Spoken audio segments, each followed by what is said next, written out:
సులభంగా వాళ్ళు క్రాక్ చేయొచ్చు. ఆన్లైన్ లో అది చాలా కష్టం. సో ఒక ఒక అభిప్రాయం, నేను దాంతో నేను ఏకీవిస్తున్నాను ఓకే. చెప్పండి. ఆ అభిప్రాయం ఏంటంటే దీని ఇప్పుడు ఈ ఆఫ్లైన్ నుంచి ఆన్లైన్ కి షిఫ్ట్ కావడానికి వ్యతిరేకత హెల్త్ మినిస్ట్రీ నుంచి తర్వాత ఎందుకు వచ్చిందంటే some vested interest are preventing it అనేది Definitely. That's what I told in my introductory remarks. So ఇప్పుడు ఫైనల్లీ ఏంటంటే ఇప్పుడు నౌ ఇవన్నీ కూడా ఇట్ హస్ కమ్ టు, అందుకని ప్రజల దృష్టికి వచ్చి ప్రజలు దాని మీద వాయిస్ రైజ్ చేస్తే ప్రభుత్వాలు వినాల్సి వస్తుంది. సో అటువంటి పరిస్థితి ఈరోజు వచ్చింది కాబట్టి ఇప్పుడు నేను అనుకున్నది ఏంటంటే ఇది ఎగ్జామ్ రిఫార్మ్ ఏదైతే ఉన్నదో ఇది is a starting point of a big reform process in the higher education. Higher education లో చాలా చాలా చాలా ఇబ్బందులు ఉన్నాయి. అవి నేను దాని మీద నేను రాస్తా ఉన్నాను కూడా. సో వీటిని ఒక్కొక్కటి మనం ట్యాకిల్ చేయకపోతే ఈ జెన్జీ అని మనం ఏదైతే చెప్తున్నామో యంగ్స్టర్స్, వాళ్ళల్లో ఉన్న అసంతృప్తి అనేది చల్లారదండి. ఒక ఎగ్జామ్ మనం సరిగ్గా కండక్ట్ చేయకపోతే అఫ్ కోర్స్ వాళ్ళందరూ రోడ్డు మీదకి వచ్చేసారు. కానీ ఎగ్జామ్ కండక్ట్ చేసిన తర్వాత వాళ్ళు దే విల్ ఆస్క్ ఫర్ మా ఎడ్యుకేషన్ సిస్టమ్ ఏంటి, ఎలా ఉందంటే మాకు జాబ్స్ రావాలా, మాకు నాలెడ్జ్ మేము ఎంబైబ్ చేయగలిగి ఉండాలా అనే డిమాండ్స్ మళ్ళీ తర్వాత వస్తాయి. It is only matter of time. అంతే కదా సార్. ఇది ఒక నీట్తో ఆగడం లేదు కదా. 10th క్లాస్ లీక్ అవుతున్నాయి, ఇంటర్మీడియట్ లీక్ అవుతున్నాయి, సిబిఎస్ఈ లీక్ అవుతున్నాయి, జేఈ లీక్ అవుతున్నాయి, వేరియస్ ఆల్మోస్ట్ ఈ దేశంలో ప్రతి కాంపిటేటివ్ ఎగ్జామ్ ఏదో ఒక సందర్భంలో ఏదో ఒక ఎడ్యుకేషన్ ఇయర్లో లీక్ అయిందే మనకి జ్ఞాపకం, లీక్ అయిందే మన ఎక్స్పీరియన్స్. వెంకట్, నేను లీక్ గురించి మాట్లాడలేదు. నేనేమంటున్నానంటే లీకేజెస్ మనం పర్ఫెక్ట్ గా చేసామనుకోండి, ఓకే, ఆ అసంతృప్తి అంతా ఆగదంటున్నాను. ఆగదు. విద్యా రంగంలో సమూలమైన మార్పులు చేయాలా, దానిలో ఇంప్రూవ్మెంట్ కావాలా, మనం ఏదైతే విశ్వగురు చెప్తున్నామో దానికి ఆ తాహత మనకి ప్రస్తుతానికి లేదండి. నేను I want to make it very clear. మనం చెప్పుకున్నా సరే గానీ ఆ తాహత మనకి ఇంకా లేదు, రాలేదు. సో అది రావాలనే పట్టు స్టూడెంట్స్ పట్టుబట్టే అవకాశాలు చాలా ఉన్నాయి.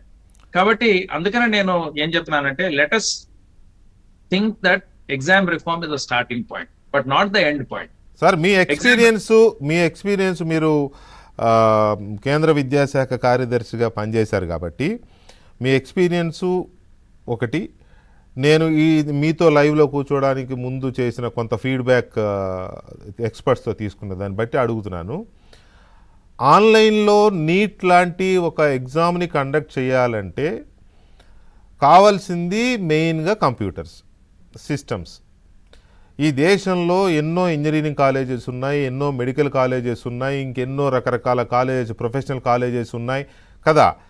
ఈ కాలేజీలో అది ఏ సబ్జెక్ట్ అన్నా కానీ, అది మెకానికల్ ఇంజనీరింగా, సివిల్ ఇంజనీరింగా, అది ఏదైనా కానివ్వండి, అంతా సిస్టమ్స్తోనే పని, కంప్యూటర్స్తోనే పని కదా. సో ఇన్ని వాస్ట్ ఇవి ఉన్నప్పుడు, రిసోర్సెస్ ఉన్నప్పుడు అంత కష్టమవుతుందంటారా? అది కష్టం కాదు కానీ వెంకట్, మన దీంట్లో ఏంటంటే మనం చేయాల్సింది అవన్నీ కూడా సెక్యూర్ ఎన్విరాన్మెంట్ లో రావాలి. కరెక్ట్. ఇప్పుడు ఏంటంటే మనకి ఉన్న కాలేజెస్ లో అవి సెక్యూర్ ఎన్విరాన్మెంట్ లో ఉండవు. సో దాన్ని సెక్యూర్ ఎన్విరాన్మెంట్ లో తీసుకురావాలంటే దానిలో కొన్ని some modifications we'll have to make, some investment we'll have to make. నేను నేషనల్ టెస్టింగ్ ఏజెన్సీ చైర్మన్ గా ఉన్నప్పుడు మేము ఫస్ట్ ఇయర్ లో that was our first resolution. 10,000 దేశంలో 10,000 కాలేజెస్ లో ఇంజనీరింగ్ అని, తర్వాత there are some very good schools also. 10,000 colleges మనం స్కూల్స్ ని కాలేజెస్ ని ఐడెంటిఫై చేసి ఒక్కొక్క దాంట్లో 200 నుంచి 300 వరకు మనం టెర్మినల్స్ పెట్టుకొని వాటిని మనం నోట్స్ కింద ఉపయోగించుకుందాం. ఏ ఎగ్జామ్ చేయాలన్నా కూడా ఒకేసారి మనం 3-4-5 లక్షల మంది స్టూడెంట్స్ ఒకేసారి కూర్చునేటట్లు, తర్వాత అది కూడా కంప్లీట్ డీసెంట్రలైజ్డ్ మేనర్. 10,000 కాలేజీలు కూడా ఒక చోట ఉండవు, అన్ని బ్లాక్ హెడ్ క్వార్టర్స్ ఉంటాయి, తాలూకా హెడ్ క్వార్టర్స్ ఉంటాయి. సో అటువంటి ఆ విధంగా మనం చేయాలనేది ఒక సంకల్పం, ఒక రెజల్యూషన్ ఇప్పటికీ ఉంది. అది పాస్ చేశారు కానీ దాన్ని ఇంప్లిమెంట్ చేయాలి. సో అటువంటిది ఇప్పుడు నేను అభిషేక్ ఉన్నారు, ఆయన నేషనల్ టెస్టింగ్ ఏజెన్సీ చైర్మన్, అతనితో నేను మాట్లాడుతుంటే చెప్పాను, this is sensible thing. You develop capacity of our institutions, educational institutions, to act as exam nodes for a national level test. ఎప్పుడైతే ఎగ్జామ్ జరగట్లేదు అనుకోండి, అప్పుడు వాళ్ళు ఉపయోగించుకుంటారు దాన్ని, కంప్యూటర్ అవును. ల్యాబ్ కింద ఉపయోగించుకుంటారు, స్టూడెంట్స్ కూడా దాని వల్ల లబ్ధి పొందుతారు. ఈ I'm 100% certain that path will be taken. It is only ఇప్పుడు అది రికార్డులన్నీ తీస్తే తెలుస్తుంది, ఈ సజెషన్ ముందే వచ్చిందిరా బాబు, ఇది ఇప్పుడు మనం తప్పనిసరిగా చేయాలని. సో అది జరుగుతుందని నేను అనుకుంటున్నాను.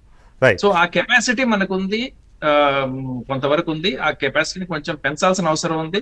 ఉన్న కెపాసిటీలో కొన్ని మార్పులు కూడా తీసుకోవాల్సిన అవసరం ఉంది. చేస్తే డెఫినెట్ గా మనం లార్జ్ నెంబర్ ఆఫ్ పీపుల్ ఒకేసారి మనం తీసుకోవడానికి వీలుపడుతుంది. మీరు ఎన్టీఏ చైర్మన్గా చేశారు కాబట్టి, తర్వాత ఎడ్యుకేషన్ సెక్రటరీగా చేశారు, చాలా చాలా బాధ్యతలు ఉన్నాయి మీరు చేసినవి.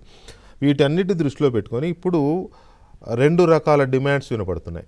ఒకటి ఎన్టీఏని రద్దు చేయాలని, ఇంకొకటి నీట్ని రద్దు చేయాలని. ఈ రెండిట్లో ఏది కరెక్ట్ అనేది ఒకటి.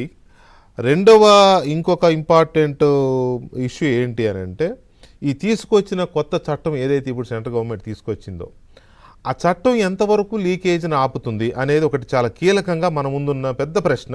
రెండవది. మూడవది అత్యంత ముఖ్యమైనది, ఆన్లైన్ అంటే okay, there is almost foolproof until unless మీరు అన్న సెక్యూరిటీ సరైన పరిస్థితుల్లో లేకపోతే మాస్ కాపీయింగ్ అవకాశం ఉండే ఛాన్స్ ఉంది తప్ప, లీకేజ్ క్వశ్చన్ పేపర్ లీక్ అయ్యే అవకాశం ఆన్లైన్లో చాలా తక్కువ. ఆఫ్లైన్లో ఎన్ని స్టేజెస్లో క్వశ్చన్ పేపర్ హ్యాండ్స్ మారుతుంది, ఎన్ని స్టేజెస్లో అది లీక్ అవుతుంది, ఈ 3 కీలకమైన అంశాలు చర్చిద్దాం సార్ ఒక చిన్న బ్రేక్ తర్వాత.